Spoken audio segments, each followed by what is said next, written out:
How does the new Apple Silicon Mac Pro compare to my $15,000 Intel Mac Pro? Well, I did a ton of testing on this brand new model that just came out, and today we will see how much faster is it and for a lower price. Now, $8,000 seems like a crazy price for this when you compare it to the Mac Studio, and I made a video on that. But my Intel-based Mac Pro, that thing had 192 gigs of RAM. It had a Vega 2 graphics card that cost $2,800 by itself. I also spent $2,000 for the Afterburner card. I upgraded to 12 cores, and here's how it compares to this one. So the price tag is almost half. Now, yes, I do have less RAM in this new model because with the unified memory, it's way more efficient. The only thing I upgraded is to the full unbinned M2 Ultra chip. So let's go ahead and get started. Testing the new Geekbench 6, as far as single core score, the Apple Silicon one is more than twice as fast. And in multi-core score, you guys see once again more than twice the performance. Now, I'm not just gonna be running benchmarks here, I have a ton of real world tests. So as far as web browsing performance, once again, we have about 2.5 times the performance. And let me tell you, the new Apple Silicon model is super snappy compared to the Intel one, which is slower than an M1 MacBook Air. Now, compressing Xcode used to take 20 minutes on my Intel one, and now it takes 6 minutes. Yes, way faster. And uncompressing went from 5.5 minutes down to 1.5 minutes. So fast. And denoising audio files, which we do every day, went from 45 seconds to 12. Yes, we have basically half the price, and the performance difference is almost 4x. So the new system is incredible. And running Figma, a web-based web design application, using this project, which was provided by 500 Designs, one of the best design studios in California, the Apple Silicon machine runs super smoothly. Everything loads really quickly. And then exporting 12 high-resolution web pages takes 1 minute and 38 seconds on the new Mac Pro compared to 4.5 minutes on the old Mac Pro. Yes, that is a massive difference. Now, as far as graphics performance, the M2 Ultra graphics, it's built into the same chip, which is built in with the memory all in one, compared to that massive Vega 2 that had 32 gigs of memory just by itself. In terms of metal performance in Geekbench, we have 125,000 for the latest version, which went up compared to 224,000. So that is a big difference. This is RTX high-end levels of graphics performance. But the crazy thing is, if we look at pure metal gaming performance instead of compute, in GFXBench, we go from 205 frames per second to 629. That is over 3 times the performance. But what blows my mind even more is that the Intel Mac Pro used 250 watts to do this compared to 70. So we have 3 times the performance and 3.5 times less power usage, meaning we go from 0.8 frames per second per watt to 9, over 11 times the efficiency, which is crazy. And with that, the fans are at idle and the system is running crazy cool. Now, pushing the CPUs to their limits in Cinebench, my old Mac Pro scored 14,103, which used to be great even years after it came out. But the M2 Ultra based one scores 28,898, over double the CPU performance. And with that, it only uses 65 watts of power compared to 185 watts, which actually peaked at 218, but I'm not gonna count that. I'll count the consistent power usage.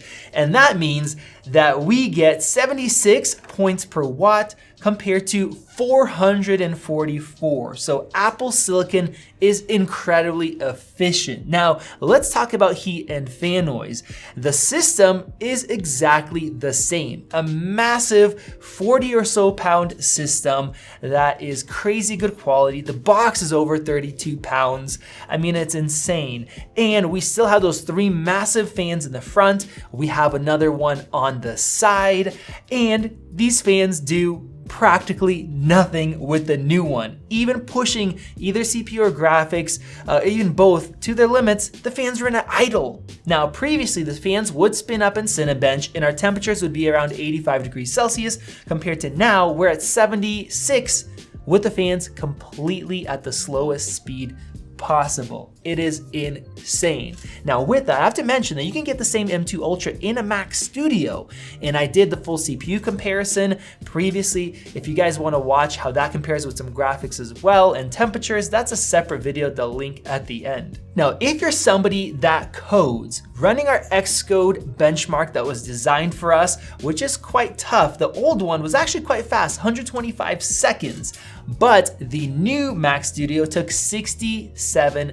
seconds, almost twice as fast to do so. Now, the insane thing is, if you got the very best 28 core processor, you're maxing out that Mac Pro, you're spending 30 grand or more with RAM, up to I think over 50 grand. That was actually 90 seconds with the best processor before. And now the cheapest one, even the $7,000 base model, takes 67. It is pretty sweet. Now for music production, this is where the Intel Mac Pro was still better than every other Apple Silicon chip, including the M2 Max, the M1 Ultra. It was so stable, but this new M2 Ultra actually did 320 tracks instead of 215. You guys can look up the new Logic benchmark yourself to see all the details that go into it. But the weird thing was actually that the CPU wasn't even maxed out. So I think for this test, if I did upgrade the RAM to 128, it would go even higher. It is just overkill unless you're doing insane things. Now this is where I want to mention the new PCI slots that are in this Mac Pro. It's PCI Express 4. It has double the bandwidth.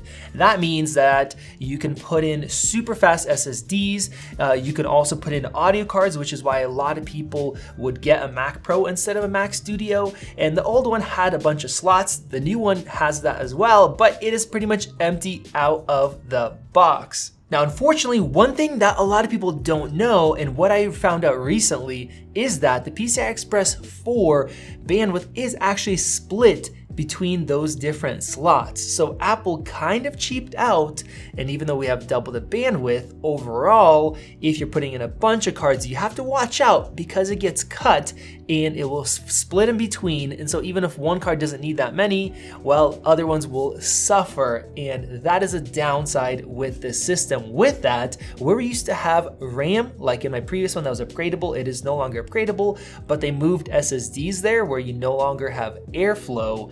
And even though SSDs are upgradable, you have to buy Apples, which is crazy expensive. So there are a lot of kind of little limitations with this new system that otherwise previously we kind of had less. Now in terms of photo editing, the previous Mac Pro was a beast because it had 6-channel memory, and that helped it a lot. Now we're not running standard channels, we have unified, and in the test the Mac Pro used to destroy in, we have 542 megapixel raw edited images. That took 10 minutes and 55 seconds with the updated version of Lightroom.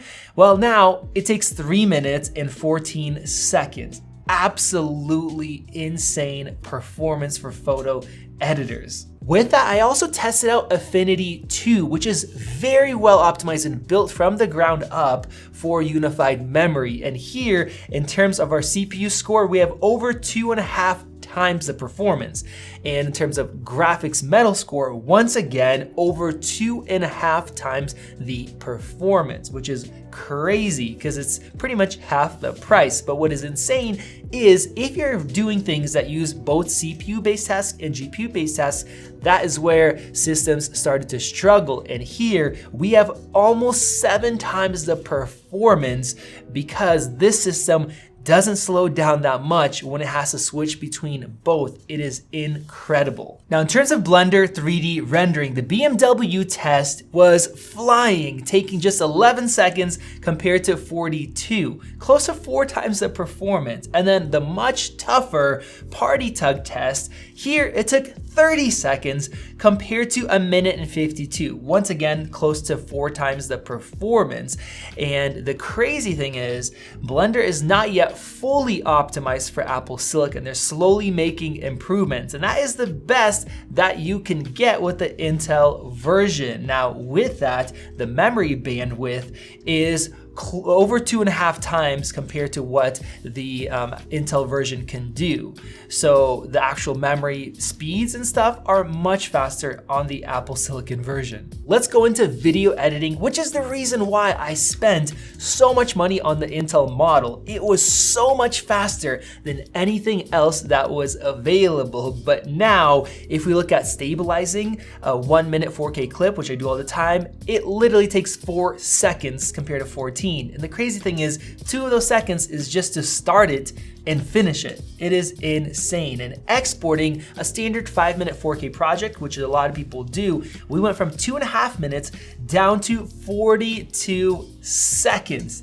That is insane. Now, for those of you guys that use DaVinci Resolve, well, previously it was actually slightly slower with the Intel-based Mac Pro. Now it is slightly faster. We have 37 seconds. This thing literally exports at over 200 frames per second. And what's crazy is that it is only using 65% of the graphics. That means that the bottleneck are actually the insanely fast encoders, not the graphics performance. So if you don't want to spend the extra $1,000 for the MBin version, you won't see a difference. And that also means that if you're working on, say, a 20-minute project, it will take roughly 2 minutes to export it. This is no longer something that will ever slow you down. Just standing up, getting some water, bam, you are done. As I mentioned, I bought the Afterburner card for the Intel Mac Pro because it helped a ton with ProRes. That thing was $2,000, and instead of taking 2 minutes and 45 seconds to export a 5-minute project, it took 1 minute and 15. So almost twice as fast.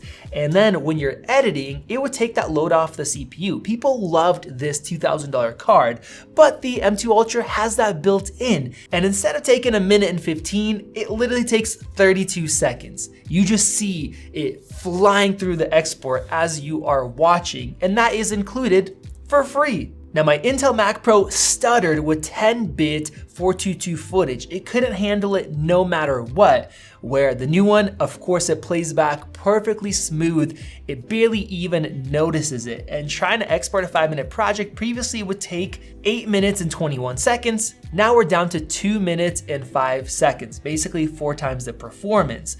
And previously I had to transcode this footage. So 30 minutes of footage to ProRes would take 30 minutes, when that wasn't that bad compared to the other Macs. But now it takes 8 minutes to do so, but you don't have to do that because, well, it plays back perfectly fine. Another thing the Intel Mac Pro was killer at was denoising footage in DaVinci Resolve. It was still better than other systems, including the M1 Ultra, but now, instead of getting 18 frames per second, we get a perfect 24 frames per second playback, which means that you can do it in real time with really tough denoising.